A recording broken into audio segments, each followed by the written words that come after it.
Bienvenidas y bienvenidos, amigas y amigos del Centro de Ética Judicial, en esta nueva cápsula que nos convoca a platicar un poco sobre el derecho a la verdad como figura y también como concepto, y también algunas implicaciones que tiene en lo que son las obligaciones de los estados en materia de protección y respeto de los derechos humanos. Antes que nada, pues creo que este derecho o este concepto del derecho a la verdad pues nos invita un poco a cuál es la función del derecho y en principio o de manera más particular del proceso judicial, ¿no? Sí, entendiendo al proceso judicial, particularmente aquel que se deriva de la materia penal, ¿no? Por investigación de delitos, por ejemplo, una función un poco interesante del proceso judicial y que es poco tratado, que es que uno de sus objetivos es el establecimiento respecto de la verdad de los hechos que se están juzgando. Es decir, no podemos pretender que el proceso judicial se instaura para juzgar sobre cuestiones falsas o sobre mentiras, sino que una de sus finalidades es esclarecer cuál es la realidad o cuál fue la verdad de esos hechos. Recordemos que en el proceso judicial siempre estamos juzgando sobre el pasado, entonces cuál fue la verdad de lo que pasó para que el juez, la jueza al final del día tenga elementos suficientes para emitir una resolución que atienda a cuestiones fácticas, verdaderas o lo más cercano posible a la verdad, ¿no? Entonces, surge a partir de esta concepción un derecho a la verdad que nuevamente se instaura particularmente en lo que es el proceso judicial penal, porque si el Estado tiene la obligación de proteger los derechos fundamentales o los derechos humanos y por ende tiene la obligación de investigar y sancionar aquellas violaciones que se cometan sobre estos derechos humanos, pues nosotros como individuos, como titulares de esos derechos humanos, tanto en un ámbito individual como en una dimensión colectiva, tenemos el derecho a conocer la verdad de los hechos relacionados con esas violaciones a los derechos humanos.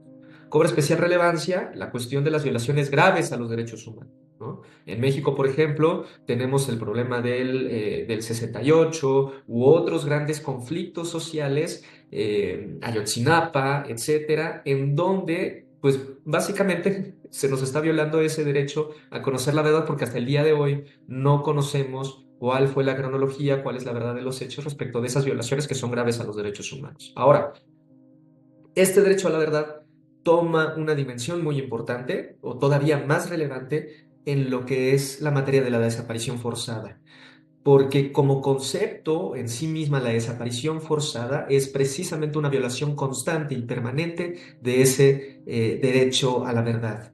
Los familiares de una víctima de desaparición forzada, mientras permanece la situación de la desaparición, constantemente se les está violando el derecho a la verdad por no conocer cuál es el paradero de la persona que es la víctima directa de la desaparición forzada y por supuesto las condiciones en las cuales se está generando o se generó esa desaparición forzada. Ni siquiera se conoce cuál es el estatus de su integridad física y corporal, ¿no?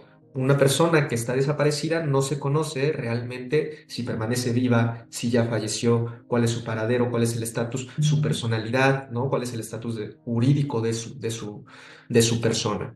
Definitivamente la desaparición por forzada es un drama regional, ¿no? No es solamente que ocurra en México, sino que en toda la región latinoamericana. Y por ende la Corte Interamericana tiene una jurisprudencia muy vasta y muy extensa respecto de la desaparición forzada. Sin embargo, este vínculo con el derecho a la verdad como garantía judicial, es decir, como derecho tutelado por el artículo 8.1, ¿no? De la Corte de la Convención Americana, sin decir precisamente que tenemos un derecho a la verdad, ¿no? Tenemos esa garantía judicial a que se investiguen y se sancionen las violaciones a los derechos humanos mediante una sentencia judicial, ¿no?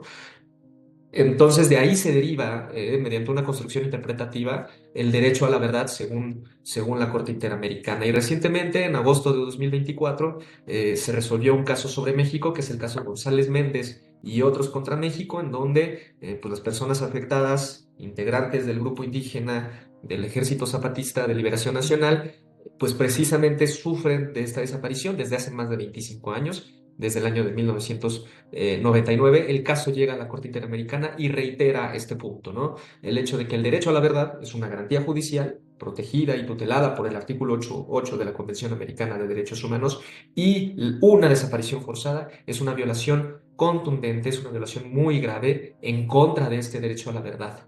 Y nuevamente, cuando estamos hablando de violaciones graves a los derechos humanos, porque fue masiva, porque fue sistemática, por lo que fuera, cuando se consideran graves estas violaciones, ese derecho a la verdad no solamente se viola de manera particular respecto a las personas interesadas o de los familiares de las víctimas, etcétera, sino que el Estado puede llegar a cometer una violación en contra de la sociedad como colectivo, que también, como sociedad, tenemos o somos titulares de este derecho a la verdad.